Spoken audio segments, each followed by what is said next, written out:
こんにちは、映画監督の空ネオと、映画キュレーターの増渕愛子です。この度は銀座にある小さなスペースソニーパークミニにて、短編映画の遊び場と題して、銀座座という企画を作らせていただきました。第1弾目は2022年の5月3日火曜日から5月16日月曜日まで、テーマは短編映画の可能性としておりまして、10本のジャンルやタイプが全然違う短編映画を上映することになりました。そのネオと私は2020年にローカルの映画祭で初お披露目した短編映画ザ・チキンを、ネオが監督し、私が仲間たちと一緒にプロデュースして、その時にいろんな映画祭に参加することとなり、世界にはこんなにたくさん素敵な素晴らしい短編映画があるのに、映画祭以外の場所でなかなか見ることができないっていうことを考えるようになりました。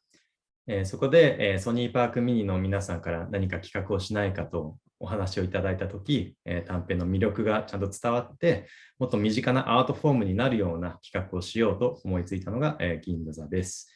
で、企画全体のビジュアルデザインはレイ・マサキさん。今、私たちがここにいる背景のデザインも彼が担当していて、そしてここ私の上にいるショートタイム君もレイさんがデザインしています。で、そして銀座座で映画を鑑賞した方々に配布する特別なフリーマガジン、銀座座っていうのを今用意してるんですけれども、それの編集には、はだける光線という素敵な上映シリーズを企画している井戸生きみさんが参加してくれています。で、きみちゃんはこのショートタイムくんの名付け親です。で、その他、詳細はウェブサイト銀座座フィルムズ .com だったり、公式インスタグラム、ソニーパークの公式アカウントから確認お願いします。そこで今日会期前の特別なイベントとして監督浜口竜介さんと一緒に短編映画の可能性の題のもと対談をお願いさせてもらいました。浜口監督といえばもちろん皆さんご存知第94回アカデミー賞国際長編映画賞を受賞したドライブ・マイ・カーで有名ですが、その前はハッピーアワーという5時間を超える超長編映画も撮っていたり、あとは3分ぐらいの短編映画なども作っていますよね。そして昨年ベルリン国際映画祭で銀熊賞を受賞した3つの短編からなるオムニバス映画偶然と想像も発表されています。浜口監督、よろしくお願いします。はい、よろしくお願いします。というすごい長い冒頭。すいません。座って聞いてもらって。いやいや、お呼びいただいてありがとうございます。よろしくお願いします。ありがとうございます。よろしくお願いします。まず最初に浜口監督自身、最初に作った短編って何なんですか？最初に作った短編、映画サークル入った時ですかね。映画サークル入って、自分が監督したことで言うと、その映画サークルで1年の時に、1年生みんなで作んなきゃいけないみたいな、企画があり、それで、ボーリングで対決するっていう、ボーリングで対決をし合う男たちの話っていうものを作りましたね。もう本当に恐ろしいなって、過去って恐ろしいなって。恐ろしい。それはどこかで見れるもの？いや、おそらくもうどこにも存在していないんじゃないかと思うんですけど、存在してないことをどこか願っている自分っていう。ね、今聞いた人たちみんな探してる。発掘して銀座座でぜひ。銀座座で。恐ろしい。恐ろしいですね。普段は映画キャリアの大体最初とかそういう学生の時に映画っていうものを作りがちですが、浜口監督の場合、結構キャリアの真ん中と言ったらいいのか、結構キャリアがある監督の浜口さんが去年2年前か偶然と想像を作って、でなぜ今になってその偶然と想像という短編シリーズを作りたかったのかっていうのを聞きたいです。はい。これはその短編制作っていうのが、なんていうんですかね、結構、好きなんです。好きなんですよ。で、これはそのハッピーアワーってそのさっき紹介いただいた5時間ぐらいの映画を撮った後に、やっぱり40分弱ぐらいの天国はまだ遠いという映画を撮りまして、それはすごく良かったんですよね。その内容的に気に入っているということもありますけれど、やっぱそのハッピーアワーっていうやつをやっで、自分の中に、こういうことできたかなとか、こういうふうにする可能性があったかなとか、そういうことを、整理したり、また、その次は、寝ても覚めてもっていう、その次に撮ることになる映画の話ももう出ている時期ではあったので、じゃあ、これを一体どうやって、そのね、ハッピーアワーいわゆるインディペンデントな映画の作り方をしていて、で、寝ても覚めても、いわゆる商業映画という枠組みでやることになっていたので、ハッピーアワーでやったことを一体どうやったら、活かせるかなっていう観点で、やれたりもして、予習復習みたいな感じにもなったし、単純に、なんていうんですかね、すごく小さな人数で作って、その役者さんたちとコミュニケーションする時間としてもすごく、楽しかったっていうことがあったので、寝ても覚めても作った後、やっぱこういう時間欲しいなと。その寝ても覚めてもっていう映画でも、いろんな反省があったり、次はそのドライマイカーっていうものを、どうも作ることになりそうだっていうのもあったんで、やっとこうっていうことで、偶然と想像のプロジェクトはスタートした感じです。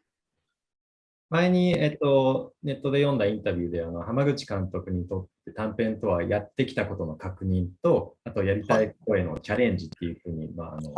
たんですけども、偶然と想像に関してはもう少し詳しく、どういうことを確認して、どういうことをチャレンジしたかっていうのを説明していただけますか。これは、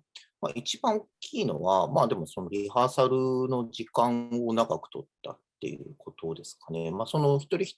やっぱりその偶然と想像の一話一話も出てる人はすごく少ないですよ。本当に1話あたりそのメインキャストは2人から3人ぐらいなので、そういう人たちと時間をかけてできるだけリハーサルをすれば、なんですか、リハーサルというか、準備をする。準備をすれば、その準備をした分だけ、やっぱりその出来上がったものに反映されるんじゃないだろうかっていうことは思っていて、これはもう、結構いろんなとこで言ってますけども、本読みっていうのをひたすらやったんですよ。もう、書かれたその脚本を、何度も何度も役者さんたちと一緒に読む。しかも、その読んでるときは、なんていうんですかね、解釈を抜きで、こういう感情だろうなとか、そういうことは抜きで、一旦読んでみると、何度も何度も読んでみて、そういった撮影に入るっていうことをすると、どういうことが起こるのかっていうことを、やっているというか、一方で、その次の、ドライブ・マイ・カーの制作が控えていて、そこは、その偶然と想像ほど、時間という面では、その準備はできないっていうところもあったので、本読みをやってると、だんだんその読んでる役者さんの声が変わってくるんですよね。で、その声が、どういうふうに変わってきたら現場に行くのがいいのかっていうことを結構勘どころとして掴んでおきたいっていうのがあって、それをひたすらやっていたっていう感じはすごくありました。僕も今回の、トークを、はい、でどういう話をしようかなっていうふうに思うときに、やっぱり短編ってじゃあ何なんだろうみたいなことを考えていて、で、こんなに短編って最初から言ってるのに、ちょっと話の腰をちょっと折るような感じがあるんですけど、そもそも短編映画っていうネーミングって結構やっぱりいろんな先入観がついてくるというか、やっぱりその、名詞代わりだったり、場所だったりみたいな、で、商業的なものではないみたいな。だからそこまでやっぱりその故障みたいなものが、僕的にはそんなに好きになれなくて、なぜならその短編映画も長編映画も両方とも映画であって別に区別つけなくていいように思うんですよね。で、区別する理由としては多分その商業的とか業界的な理由で区別した方が売りやすいだったり、その制作の過程みたいなのが考えやすいみたいなところがあると思うんですけど、長編映画になりうる作品みたいなものではなくて、やっぱり短編映画は短編映画としても確立されたシネマであるっていうのが、なんじゃないかなっていうふうに思っていて。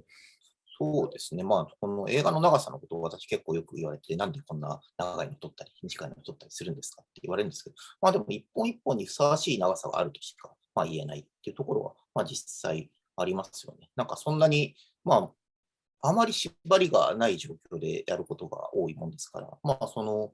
結果的にできた尺っていうものが、例えば60分以下だったらやっぱ短編っていうカテゴリーに入っで、60分以上だったら長編って言われるっていうぐらいな感じでやっているっていう、ね、なんか正直なところですけど。作品ごとに合っている尺があるっていう話でしたけど、今回の、シリーズで映画の上映の後に監督との、Q&A インタビューを収録していて、いろんな監督にも短編だからできることとか、それこそ今ちょっとお話したい短編の可能性みたいなことについてお話ししている中、どう思いますかとかって聞くと、やっぱり短編だとその自由さがあるっていうことを結構言う人もいたり、あとはその探求できる場所になるっていうのを、それこそ浜口さん言ったようなことを言うんですけど、その他にはそのストーリー以外にも、その感情一つだったり、感覚一つだけに没入することができるとか、そういう自由さがあるっていうことをおっしゃってる人たちもいて、なんか浜口さんとしては、なんか短編だからできることとかってありますか？なんか、本当に自分、あんまりなんか、そういうふうに考えたことはですね、あんまりなくて、だから今回その10本、その銀座座のを見せていただいて、むしろなんか、短編をね、なんかそんなにまとめてみたのが実は初めてというか、あんまりまとめて短編ばかり見る機会っていうのがなかったので、なんかこういうことができるのかっていうのは、なんか今回結構その短編を見ながらむしろ思ったことで、やっぱり、なんていうんですかね、何か、一つのことだけで勝負ができる。もしくは一つのことで勝負をしようとしたら、やっぱり短く終わるっていうことが、あるんだと思うんですけど、それが感情だったり、ビジュアルだったり、もしくは、何ですかね、設定みたいなものだったり、なんかそういう、長編だともうちょっといろいろなものが複雑に重なってきて、それが良くも悪くも膨らみのある世界になっていくっていうところを、ぎゅっと絞ることによって、この作品の外に、人生が広がっているとか、世界が広がっているっていう感覚になるものがとても多かったような気がします。で、そういうことが強烈にできるんだな、短編っていうのは、っていうふうに思ったような気がします。後味の世界ですよね。なんか、本当に物語れないから、すべてを。どれだけ観客の頭の中で、を保管してもらうことに、やっぱりすごい長けてる作品が多いかなっていう感じがしますね。はい。確かに。じゃあそこでその10本見てくださったっていうことなんですけど、一番最初に、短い方から言ったってお話を先ほどされていて、で、フレックス、どう思いましたか？そんな長さ順から言ってでも、これはね、一番最初に見たときは、ちょっとだけ不安になりました。なんかずっとこんな感じで続いていくのかしらみたいな。でもこれは、ちょっとそのセレクション全体とも関わるんですけど、そのセレクション全体の中で、これがあるっていうのは、なんかすごく、良い気がしました。他のものとはやっぱり全然また違っていて、突き抜けている。で、これはその、ボディービルダー、体っていうものに、もう一つの空間でボディービルダーの体を使って何ができるかみたいな、映画だと思うんですけど、でもやっぱりこれね、もし、なんかね、世の中、なんて言うんでしょう。ボディービルダーってやっぱり、なんていうか、ナルシシズムか何かあると思うんですけど、独特な、なんか、おーっていう、この筋肉をつければつけるほど良いのか、そこもよくわからないんですが、でそれは必ずしも一般的に人が共有しているようなものじゃなくて、なんかそこに乖離があるわけですよね。なんかそのおかしみみたいなものが、なんか徹底的に展開されている。短い時間っていう感じがあって、それはすごく、すがすがしいと思いました。非常にすがすがしい映画だなっていうことをなんか思いました。なんかこの選ばれてる人もね、なんかすごくいいな。ボディービルダーだったら誰でもいいわけじゃなくて、なんかそういう今言ったようなことを全部なんか凝縮還元したような、濃縮還元したような、なんかそういう人だなという感じがして、面白かったです。そうなんですよね。あれはもう完全にちょっと一つここに置いてみようみたいな。でもこれによって世界が、このセレクション銀座座世界がめちゃめちゃ広がるまあ、このベイビーベイビーさんという監督がどういう監督なのか全然わからないですけ2人の監督で、スウェーデン。ど。はい。スウェーデン人かなの2人の監督で、まあ、そのなぜこれを作ろうと思って、彼らだけね、ちょっと Q&A、彼らだけじゃない、彼ら含め3人 Q&A ができない監督がいて、はい。はいだ。からちょっとちゃんともっと込み入ってなんで作ったのかみたいな話は聞けなかったんですけど、まあ、ネットでちょっとインタビューとかを読む限りだと、まあ、本当はその映画監督として自分たちの作品を作るときに、やっぱりいいじゃんっていう、思いと、なんだこれはみたいな思いがどうしても常に反復してしまう。はい。その感情みたいなものをどうにか表せないかと思ったときに、まあ、映画監督についての映画を作るよりは、はい。はい。他のことをした方がいいんじゃないかっていう思って、それでボディービルダーっていうふうに設定変えたらしい。はい。はい。なるほど。自己称賛と自己嫌悪をどんどんしていくみたいな。いや、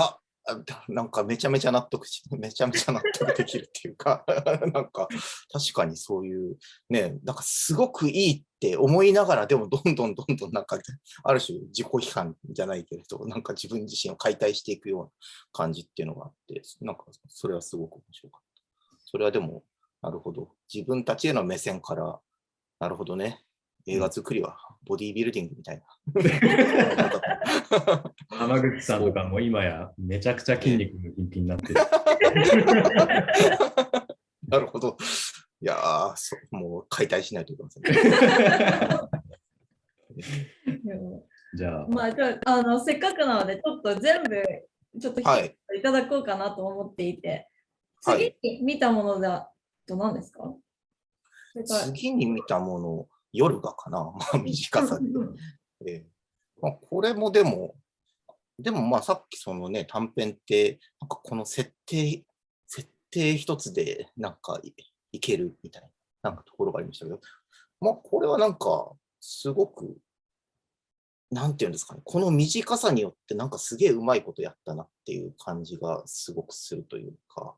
なんか、まあ何が何だか最後までよくわからないけれども、なんか妙な悲哀、なんかこの男性が醸す、なんかもう人生は全て失われてしまってここに来てしまったみたいな、この悲哀っていうのは一体何なんだって思いながら、まあ見てました。あとまあちょっと設定はよくわからないけれど、おそらくまあその動物に会える、自分が何度かまあ会ってた動物に会えるっていう、なんか動物ホームみたいなところに来ているっていう設定だと思うんですけど、なんかこの、まあ、動物の選択として亀っていうのがね、もうこれうまいなっていうことを、ね、すごい思いました。まあ、やっぱりね、でもこれ映画でダンスとか撮っても、なんかめちゃめちゃ早くダンスする人とかって結構あんまり凄さが、なんか映画だと分かりづらいっていうようなところがあるんですけど、まあゆっくりめちゃめちゃなんかその動きを制御するような人のダンスっていうのは、まあなんかその映画の中でなんか観客を巻き込んでいきやすい感じがあるんですけど、この亀の緩慢な動きっていうのは、なんかすごく一個一個サスペンスがあってですね、なんか動物の選択として多分めちゃめちゃ撮りやすいし、うまいなっていうことをすごく思いました。まあしかもかなり技術がちゃんとしている、かなりちゃんと作っている。まあ、映画なんですよね。これは何を目指してこんななんかちゃんと作ったのかっていうなんか気持ちになるんですけど、なんか本当に絶妙なバランスで成立している何かなんかこの人の人生に触れてしまったっていう感覚を、まあ、このよくわからない設定で絶妙に達成したスペイン映画なんですかね。なんかそういう。コロンビア人の監督なんです。はい。アメリカで作った映画で、なるほど。まあ、それが制作の理由としても言っているんですけど、はいね、すごく明確になぜ彼は作ったかっていうのはあって、はい、すごい言ってくれてるんですけど、なんかここでちょっとばらしてしまうのもなんかもったいないなと思って。じゃあそれは Q&A で。いや、それはぜひ知りたい。なぜこれが生まれたのかっていう。すごく明確な理由と、なぜ短いかっていう理由がもうセットでQ&A が書かれていますので、皆さんぜひ劇場へお越しください。銀座で。銀座で。素晴らしい。フィリピニャーナかな一番長い。はい。まあ、フィリピニャーナは、これはもう明らかに非凡、なんていうんですかね。まあ、明らかに優れた映画っていう感じですよね。まあ、実際そのベルリンで銀熊取ってるっていう、なんか、それはまあ、そういう感じですよね。その、まあ、視聴覚的な要素の、まあ、配置の仕方っていうものが、まあ、本当にうまい。そしてそのゴルフ場っていうロケーションの選び方もまためちゃめちゃうまいというか、ここにね、なんていうか、権力関係みたいなものがもう凝縮されるわけですよね。そしてこの作られた自然、偽物の自然の中で展開されるその権力的な関係、そしてそれがとても全て上手に配置されているっていう、この感じっていうのは、明らかに、優秀な監督というか、もちろんその短編っていうものが、なんていうんですかね、その長編へのステップには限らないっていうのはもちろんそうだと思うんですけれども、この人は、でもやっぱり長編見てみたい人ではあるということを思いました。ラストのね、カラオケの場面があるんですけど、そこで、だんだんその彼女の表情っていうものが変わっていくみたいなものも、とても良かったような気がします。なんかその俳優さんへのアプローチっていうのが、正直に言えば、ちょっとばらつきがあるっていう感じはするんですけど、それが全体をもっとその俳優一人一人にこの主役の女性に対するようなアプローチが取れたら、ものすごい傑作取る人なんじゃないかなという気はします。実はフィリピニャーナ監督もちょっと今回Q&Aできなかった人なんですけど、それはなんかロケハンをしているって言って、どんな感じだと、ね、今そのフィリピニャーナから続く長編なのかな、もしかして長編に向けて動いてるっていうのは読んでいたりするので、今後長編が出てくる可能性は。なんでしょう、なんかそのワイドショットで見せる、イメージと音のリズム感みたいなものがやっぱりちょっとなんかジャックタッチ風なところもあったりとかして。そうですね。今だったらちょっとだけウエス・アンダーソンとかそういう人も思わせるような、そのね、コントロールが効いている感じ。そのフィリピニャーナみたいな映画って結構ナラティブがしっかりあると思うんですが、その真逆みたいな感じでいくと、キーバリー、サイモン。やっぱりそのナラティブから解放された眼差しっていうものの良さっていうのはもう間違いなくありますよね。なんか電車のつり革がなんかこんなになんか目に飛び込んでくるなって言って、赤いつり革。あとその、バスの乗客、多分たまたま撮れてしまった女性なんでしょうけど、その女性の表情を、なんかすごく的確に、本当に短い時間だけなんか鮮烈に見せるみたいな感じも、すごく良かったし、で、おそらく、もうその香港の状況のことはちょっと詳しくは分かってないですけど、今、香港で、撮るとしたらこういう映画っていうことで撮っているのかな。で、そのね、ハッピーバリーっていうのもすごく、おそらくは皮肉な、タイトルというか、なんかそういうものなんだろうという気はしますよね。そして一番最後の、トンネルとかもいいですけど、一番最後の橋の映像っていうのはやっぱりすごく、これを最後に選ぶっていうのは、なんかすごくわかる。そしてあと音の作り方もすごい面白い人でしたよね。そのナラティブからやっぱ音も解放されていて、本当に自由に音も作ることのできる能力のある人っていう感じはすごいしました。サイモンの作品は結構イメージフォーラムとかフェスティバルとかで上映されたりもしていて、結構なんかエクスペリメンタル系の人たちと話して、サイモン・リュウの名前を言うとサイモン・リュウみたいな感じになるぐらいの結構で今ではすごく若手の中ではどんどん上がってきている監督なんですけど、本当になんかここまでそのナラティブから離れたものになると、もうこの人しかできないだろうみたいな感覚がすごくあって、この人の体から出てきたもの、そのもの、なんかその彼の身体的な感覚をそのまんまなんかリズムだったり映像で表してるんじゃないかなってすごくいつも感じて、なんか、なんだろうね。なんかやっぱり、これは完全に16ミリの、多分ボレックスかな、何かではい。撮っていると思うんですけど、実はサイモンは、アイコの結構昔から、大学時代からの知り合いで友達で、だから、アイコはずっと彼の制作を昔からどういうふうに変化していったかっていうのを知ってるんですけども、一貫してやっぱりフィルムで撮るっていう形を撮っていて、で、多分ほぼ常にもうボレックスを持ち歩いて、なんか、歩けばあるけど、ボレックスを使って撮っているみたいなことをしているんだと思うんですけど、だから音が解放されているっていうのもあって、音がやっぱり同時に取れないんですよね。なるほど。なるほど。っていうのもあって、だから完全にそのボレックス持っている彼の主観の、映像でもあり、でその時に多分感じた、あるいはその映像の中から彼が感じ取った感情だったり、リズムみたいなものを音で表現しているっていうようなことを言っていて、本当にその、ある意味、カメラをこう向ければ誰でも撮れるようなものなはずなんだけど、でも絶対彼にしか撮れないようなものっていう、なんでしょうね。なんか実験映画ならではの視点みたいなものがすごく現れてるなって感じじゃないかな。次、じゃあT かな。いいですね。T は、なんかすごい感動的な映画ですよね。これはなんか。ちなみに、こ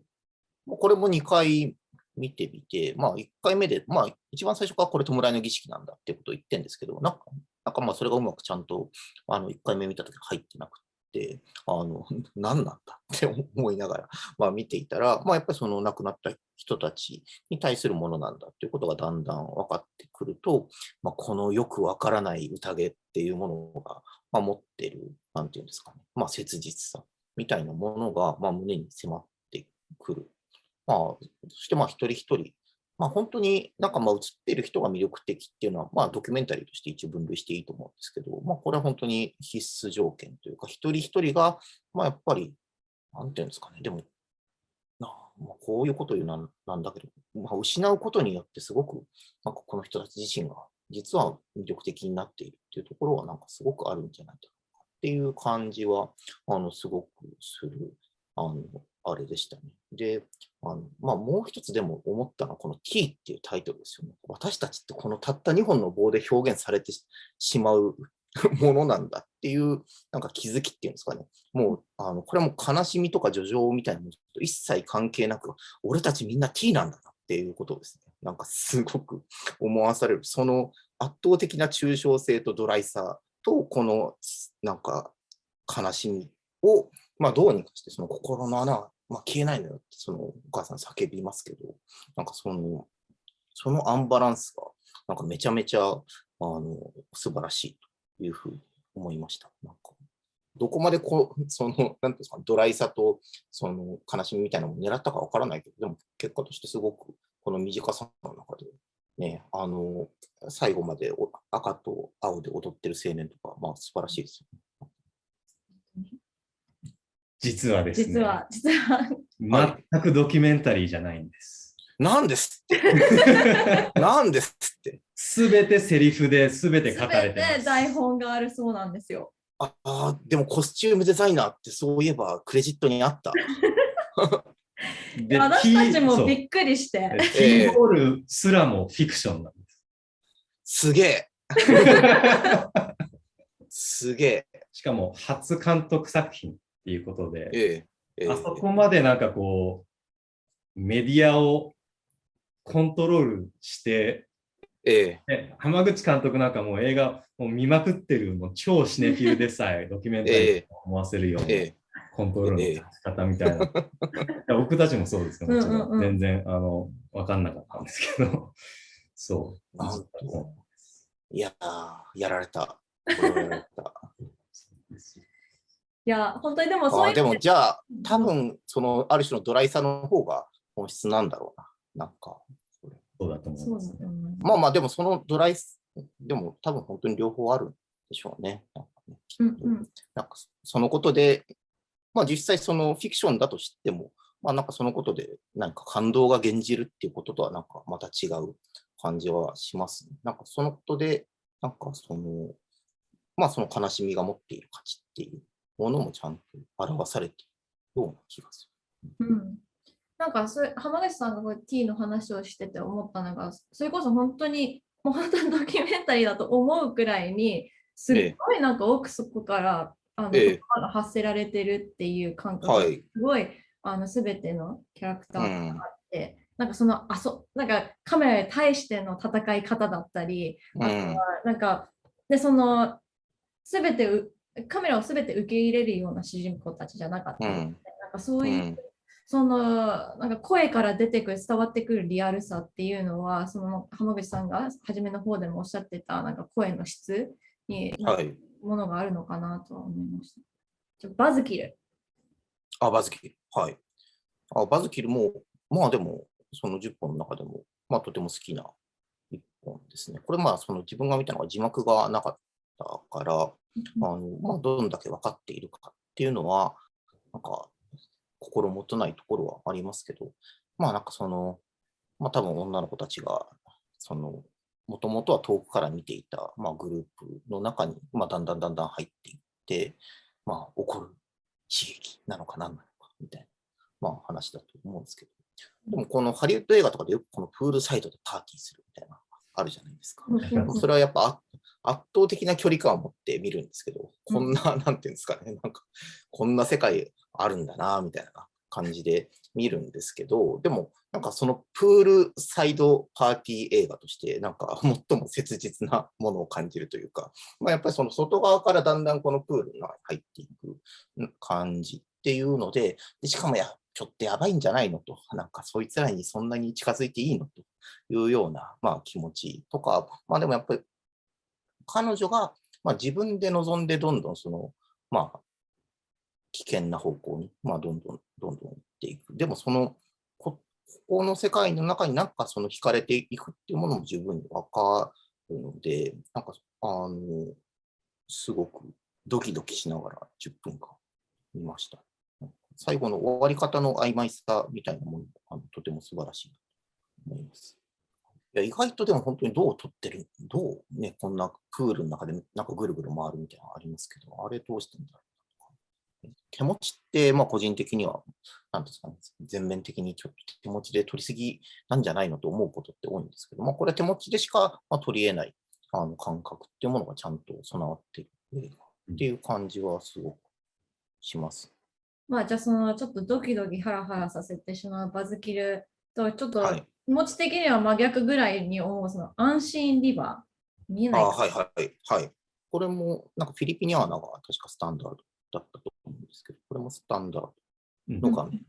ですよね。なんかまあそのスタンダードの画面に宿る緊張感っていうのをちゃんとうまく活かしている。ただこっちの方がずっとそのカメラワークが流動的で、まあそのことが本当に、なんていうんですか、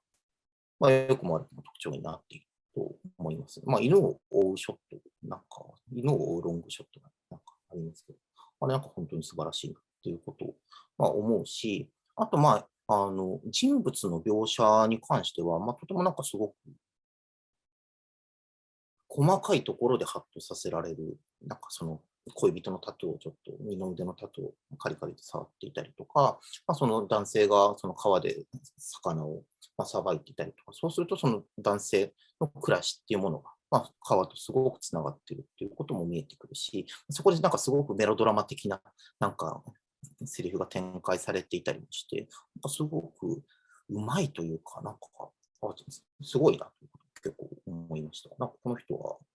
なんかちょっとすごいかもしれないということを結構思う感じの人でした。一方で、なんか妙に、なんていうんですか、そのメドラマ的なところがグイッとくる感じとかもあって、なんか読めない、なんかすげえ読めない感じの人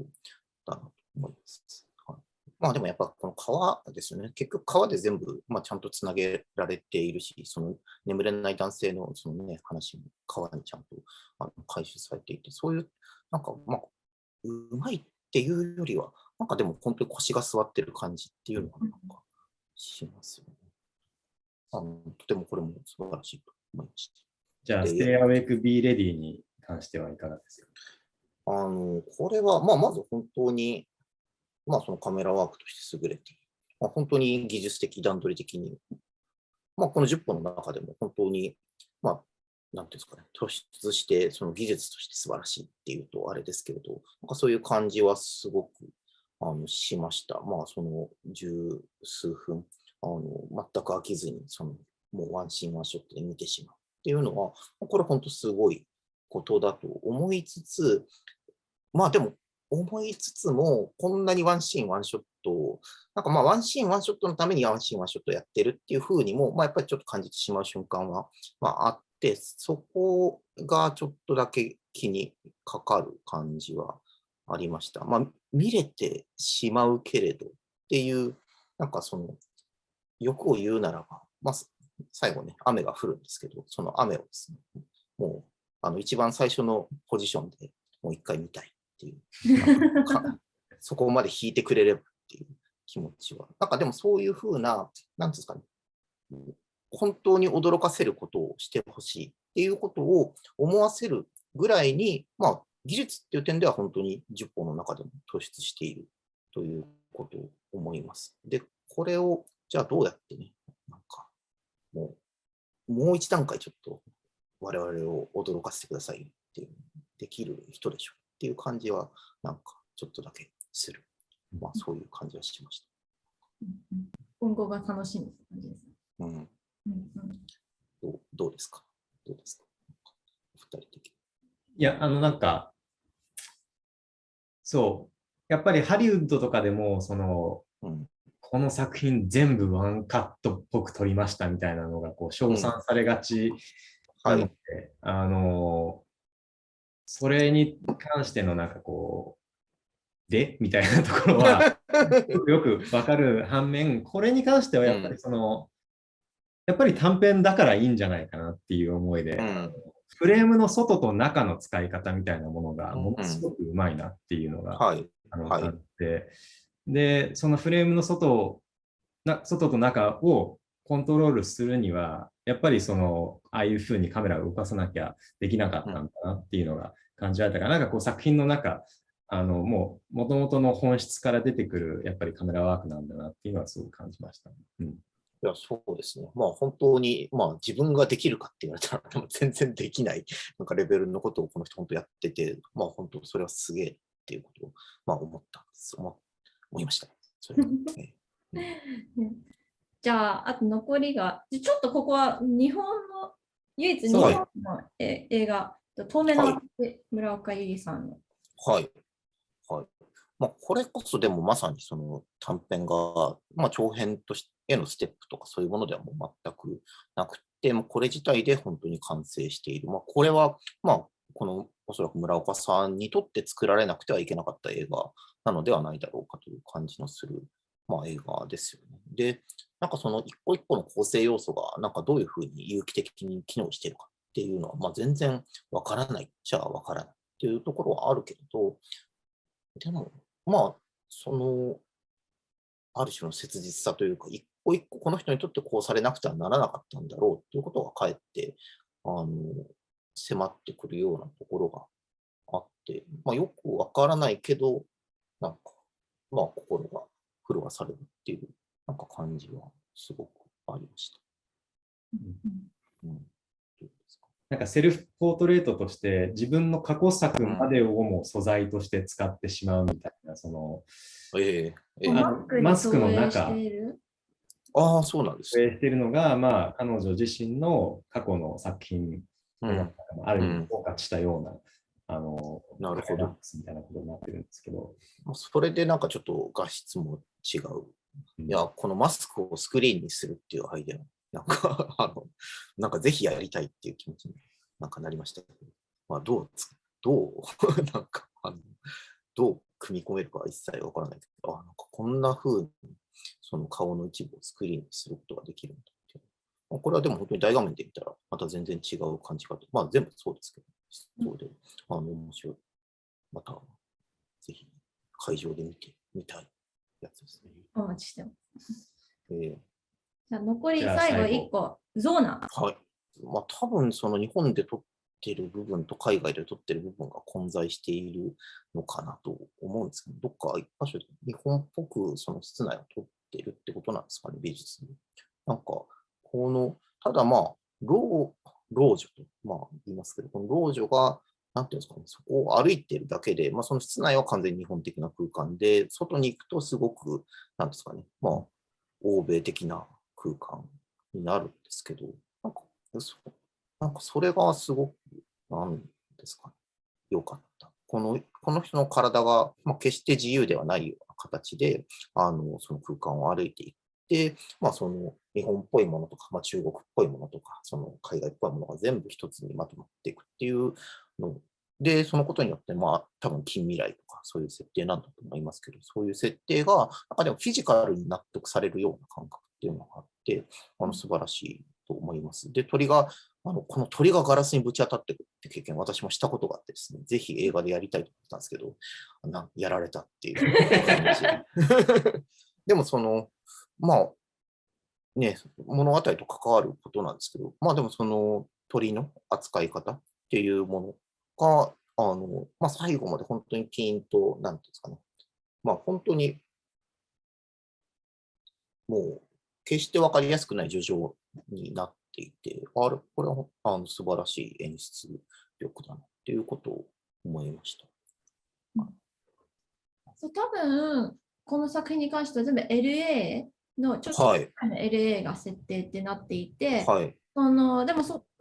今浜口さんがおっしゃったその日本かなとか日本っぽいなっていう設定もある中、はい。それはその LA の日本人コミュニティみたいなはい。感じだと思うんですけど、でもそういう意味でなんか本当に LA とかアメリカっていろんな文化がはい。存在していて、そこを本当に行き来しているような体験うん。だなと思っていて、なんか、それを本当にうまく使ってるなと思いますね、作品自体が。なんかいろんな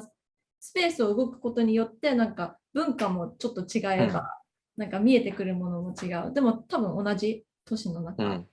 はい。まあ多分実際のこの方のおばあさんなんですかね。この監督のおばあさんお母さん。が出てる。うんうんお母さん。なるほど。はい。そうなんですよ。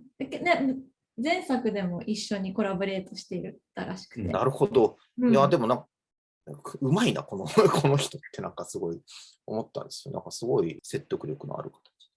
なんかいや、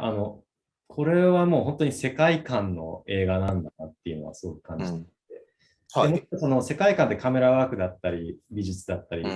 全部がそれにこう集結されていくんですけど、なんかこれに関しては本当にその主人公の仕草が世界観なんだなっていうのが、感じ取れるような、蛇口にこうくくりつける、本当に慣れた仕草みたいな。そう。いや、あれは本当に発明ですよね。水を出す仕草っていうものがあるんですけど、あれは本当細かいことだけれど、なんていうんですかね。まあ、設定っていくらでも考えつくけど、仕草を考えつくっていうのは、まあ本当に映画的な発明っていう感じはすごくしますよ。まあでも、総じて10本、素晴らしかったです。素晴らしいセレクションだと思いました。短編映画の可能性っていうのは、なんかこんな風に広がっているんだっていうのを、なんかこんなに感じたのを普通に初めてっていう気はしました。だから、とてもいい上映特集がこれから始まるということだと思います。すごい綺麗にまとめてもらった。ありがとうございます。ちょうどいい終わり方。でも本当に私たちも本当大好きな作品なので、いろんな人たちに見てもらえることを願いながら、ジーンとかコーヒーとかもたまにネオが隣のコーヒーショップでバリスタもする可能性もそういう短編それは、素晴らしい。ぜひお待ちしております。ぜひぜひ見に来てください。今日は本当に浜口さん、お忙しい中ありがとうございました。いや、ありがとうございました。なんか私も10本、なんか特権的に見させてもらえた感じします、ね。ありがとうございます。ありがとうございます。